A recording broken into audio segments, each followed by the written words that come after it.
ఇప్పుడు ఏ మనిషికైనా ఏ రోజు మలం ఆ రోజు బయటికి వెళ్ళిపోయిందనుకోండి. బాత్రూమ్ నుంచి బయటికి రాగానే బాడీ మొత్తం బాగా ఫ్రీగా, యాక్టివ్‌గా, ఎనర్జిటిక్‌గా ఉంటుంది. అదే ఏ రోజు మలం ఆ రోజు బయటికి వెళ్ళకుండా 2 రోజులకో, 3 రోజులకో, 4 రోజులకో, వారం రోజులకి ఒకసారి కూడా కొంతమంది బాత్రూమ్‌కి వెళ్ళరు. ఎందుకంటే మలబద్ధకం. సో, మలబద్ధకం గురించి మీకు ఒక క్లియర్‌గా ఐడియా రావాలి, అది తగ్గిపోవాలి అనంటే ఒక్క 10 నిమిషాలు ఓపికగా ఈ వీడియో క్లియర్‌గా చివరి వరకు చూడండి. దాని మీద మీకొక ఐడియా వస్తుంది. దాన్ని ఎలా హ్యాండిల్ చేయాలి? ఎందుకు తగ్గుద్ది? ఎందుకు తగ్గదు? అండ్ రూట్ కాజ్ ఏంటి? అనేది మీకొక క్లారిటీ వచ్చిద్ది. సో, అయితే మలబద్ధకం గురించి తెలుసుకోవాలి అనంటే ముందుగా మనము కొన్ని ఫ్యాక్ట్స్ తెలుసుకోవాలి. అదేంటి అనంటే మన బాడీ యొక్క హ్యూమన్ బాడీ యొక్క బేసిక్ అనాటమీ తెలుసుకోవాలి. దాని గురించి ఒక్క 2, 3 నిమిషాల్లో బోర్ కొట్టకుండా చాలా ఈజీగా, ఇంట్రెస్టింగ్‌గా మీకు అర్థమయ్యేటట్టు చెప్తాను వినండి. Hi! This is Veerabrahmam, consultant pharmacist B pharmacy. Welcome back to our channel pharma and health YouTube channel. యాక్చువల్‌గా మన బాడీలోని ప్రతి ఒక్క ఆర్గాను ఒకదానితో ఒకటి కనెక్ట్ అయ్యి ఉంటుంది. అది ఎలా అంటే న్యూరాన్స్ తోటనమాట. ఈ న్యూరాన్స్ అన్నింటినీ కలిపి నర్వస్ సిస్టమ్ అని అంటారు. సో, అయితే నర్వస్ సిస్టము మన బాడీలో మేజర్ రోల్ ప్లే చేస్తుందన్నమాట. అయితే ఈ నర్వస్ సిస్టమ్ అనేది 2 రకాలు. ఒకటి central nervous system, 2 peripheral nervous system. Central nervous సిస్టమ్‌ని సిఎన్ఎస్ అంటారు. దీంట్లో బ్రెయిన్ అండ్ స్పైనల్ కార్డ్ ఉంటాయి. పెరిఫెరల్ నర్వస్ సిస్టమ్‌ని పిఎన్ఎస్ అంటారు. దీంట్లో ఈ బ్రెయిన్‌కి, స్పైనల్ కార్డ్‌కి అవుట్ సైడ్‌లో ఉండే మన బాడీ ఆర్గాన్స్ ఏవైతే ఉంటాయో వాటన్నింటికి కూడా న్యూరాన్స్‌ని పంపించేది ఈ పెరిఫెరల్ నర్వస్ సిస్టమ్ అనమాట. అయితే ఇది 2 రకాలుగా ఉంటుంది. ఇక్కడే మీరు బాగా తెలుసుకోవాల్సిన విషయం. అయితే ఈ 2 రకాల్లో ఒకటి somatic nervous system, 2 autonomic nervous system. Somatic nervous system వచ్చేసరికి వాల్యూంటరీ. అంటే ఈ సోమాటిక్ నర్వస్ సిస్టమ్ మొత్తం మన కంట్రోల్లో ఉంటుంది. మనం ఏది అనుకుంటే అది చేయొచ్చు. అంతే కదా! ఇప్పుడు మనం కాళ్ళు, చేతులు దీనికి కంట్రోల్‌లోనే ఉంటాయన్నమాట. మనం పరిగెత్తాలంటే పరిగెత్తొచ్చు, కూర్చోవాలంటే కూర్చోవచ్చు, నిలబడాలంటే నిలబడొచ్చు. అంటే ఇది మొత్తం మన ఆధీనంలో ఉంటుంది. రెండవది ఆటానమిక్ నర్వస్ సిస్టమ్. ఇది ఆటోమేటిక్‌గా పనిచేసిద్ది. మనం ఎట్ట చెబితే అట్ట వినదు. ఫర్ ఎగ్జాంపుల్ మనం తినేసిన తర్వాత ఫుడ్ తొందరగా డైజెస్ట్ అవ్వమ్మా అంటే అవుద్దా? అవ్వదు కదా! అలా అనమాట. సో, ఈ ఆటానమిక్ నర్వస్ సిస్టమ్ అనేది సాధారణంగా అందరికీ తెలిసి 2 పార్ట్స్ ఉంటుంది. ఒకటి సింపాథెటిక్, 2 పారాసింపాథెటిక్.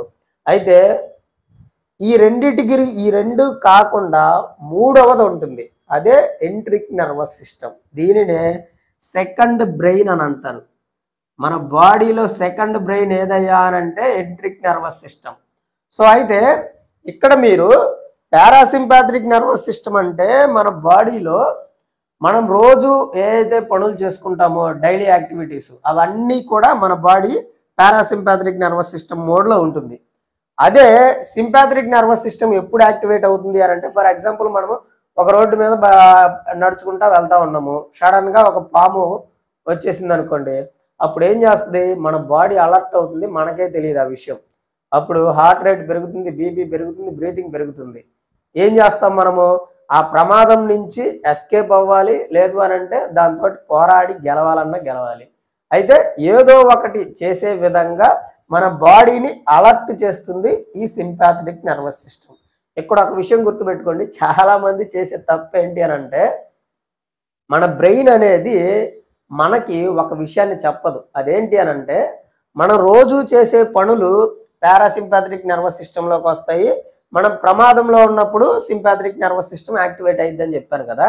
అయితే ఆ ప్రమాదం ఏంటి? అంటే అది రియల్ ప్రమాదమా? ఇమాజినరీ ప్రమాదమా? అనేది మన బాడీ మనకి డిఫరెన్స్ చెప్పదు. దాని కారణంగానే చాలామంది స్ట్రెస్‌లో పడిపోతా ఉంటారు. అది ఎలా అంటే ఫర్ ఎగ్జాంపుల్ మనం రోడ్డు మీద వెళ్తున్నాము. డైరెక్ట్‌గా మనకి ఎదురుగా పాము వచ్చింది అన్నప్పుడు వెంటనే అలర్ట్ అయిపోయి దాని నుంచి పారిపోవటం గాని ఏదో ఒకటి చేస్తాము. అప్పుడు ఒక 5 నిమిషాలు, ఒక 10 నిమిషాలు మాత్రమే మన బాడీ ఈ సింపాథెటిక్ నర్వస్ సిస్టమ్ మోడ్‌లో ఉంటుంది. దానివల్ల మన శరీరానికి ఏ ప్రాబ్లమ్ ఉండదు. అదే మనము వెళ్తున్నప్పుడు పాము వచ్చిద్దేమో అని మనం ఇమాజిన్ చేసుకున్నాము. ఇమాజిన్ చేసుకున్నప్పుడు ఏమవుతుంది అంటే పాక్షికంగా మన బాడీ సింపాథటిక్ నర్వస్ సిస్టమ్ మోడ్లో ఉంటుంది. దాని మూలంగానే ఈ ప్రెషర్ అంతా పెరిగిపోయి కార్టిసాల్ లెవెల్స్ పెరిగిపోతూ ఉంటాయి అన్నమాట. అలా ఉండకూడదు ఎప్పుడు కూడా మనము పారాసింపాథటిక్ మోడ్లోనే ఉండాలి. అప్పుడు మనం హెల్తీగా ఉంటాం. అయితే తర్వాత ఈ అటానమిక్ నర్వస్ సిస్టంలో థర్డ్ పార్ట్ వచ్చేసరికి ఎంట్రిక్ నర్వస్ సిస్టమ్. ఈ ఎంట్రిక్ నర్వస్ సిస్టమ్ అనేది మన బాడీలో ఉండే సెకండ్ బ్రెయిన్ అన్నమాట. ఇది స్పైనల్ కార్డ్లో ఎన్ని న్యూరాన్స్ ఉంటాయో దానికంటే ఎక్కువ న్యూరాన్స్, నియర్లీ ఒక 100 మిలియన్ న్యూరాన్స్ ఎంట్రిక్ నర్వస్ సిస్టంలో ఉంటాయన్నమాట.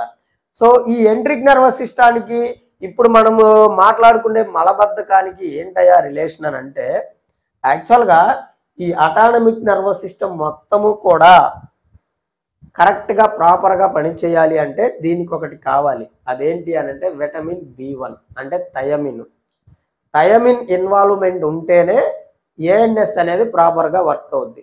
యాక్చువల్గా థయమిన్ అనేది మన బాడీలో 3 రకాల ఫంక్షన్స్ చేస్తుంది. 1 heart function, 2 brain function, 3 digestive function. ఇప్పుడు అది డెఫిషియన్సీ వచ్చిందనుకోండి, అది డెఫిషియన్సీ వస్తే ఈ మూడింటిలో దేని మీద ఒక దాని మీద పడిద్ది.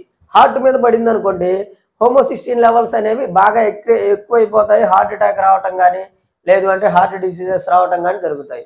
అదే న్యూరాన్స్ మీద పడింది అనుకోండి, న్యూరాన్స్ మీద పైన ఉండే మైలిన్ షీత్ డ్యామేజ్ అవటం, దానివల్ల రకరకాల ప్రాబ్లమ్స్ అవటం అనేది జరుగుతుంది. దానికి చాలా వీడియోస్ చేశాను, ఒకసారి చూడండి.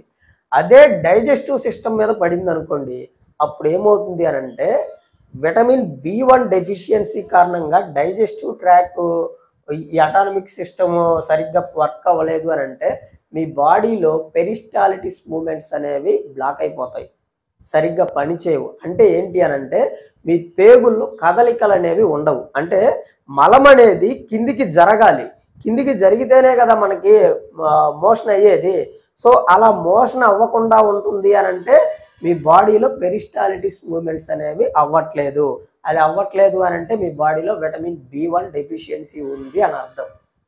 సో విటమిన్ B1 డెఫిషియన్సీ ఉంటే ఒకసారి మీరు చెక్ చేసుకోండి. చాలామంది నేను చాలా రకాల మందులు వాడాను, నాకు మలబద్ధకం తగ్గట్లేదు అంటారు. సో అలాంటి వాళ్ళు ఒకసారి B1 చెక్ చేసుకోండి. B1 కనుక డెఫిషియన్సీ ఉంది అంటే దాన్ని తీసుకొని దాన్ని సఫిషియెంట్గా వచ్చేంత వరకు వాడండి. అప్పుడు మీకు మలబద్ధకం సమస్య అనేది ఇంక అసలు రానే రాదు, డైజెస్టివ్ ప్రాబ్లం అనేది అసలు రానే రాదనమాట. అది మెయిన్ కారణమాట. అయితే మలబద్ధకం గురించి దాని వెనకమాలన్న ఇంకా 10 రకాల రీజన్స్ గురించి నేను సపరేట్గా ఒక వీడియో చేసి పెట్టాను. ఒకసారి ఐకార్డ్స్లో ఇస్తాను, అది ఒకసారి చెక్ చేయండి. ఈ వీడియోలో ఇంకేదైనా డౌట్స్ ఉంటే కింద కామెంట్ చేయండి. వీడియో నచ్చినట్టయితే లైక్ చేయండి ఖచ్చితంగా. అండ్ మీరు కనుక కొత్తగా మన ఛానల్ చూస్తున్నట్లయితే సబ్స్క్రైబ్ చేసుకొని పక్కనే ఉన్న బెల్ ఐకాన్ని ప్రెస్ చేయండి. అంతవరకు సెలవు మరి, నమస్కారం. నేను మీ Veerabrahmam, consultant pharmacist, B pharmacy.